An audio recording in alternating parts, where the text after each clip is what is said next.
প্রভাবের মুখোমুখি ইসরায়েলের অর্থনীতি। আরো জানাচ্ছেন ইমতিয়াজ আলম। ফিলিস্তিনের গাজা উপত্যকায় যতদিন বর্বরতা বন্ধ করা না হবে ততদিন ইসরায়েলের সঙ্গে সব ধরনের বাণিজ্য বন্ধ রাখার সিদ্ধান্ত নিয়েছে তুরস্ক।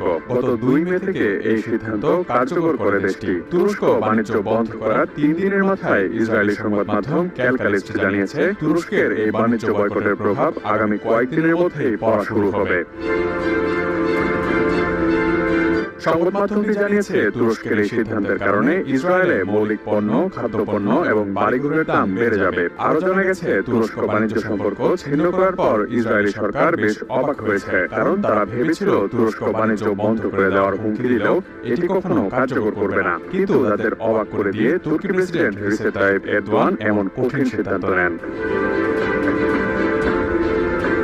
বাণিজ্যিক তথ্য বিশ্লেষণ বিষয়ক আন্তর্জাতিক প্রতিষ্ঠান দ্য অবজারভেটরি অফ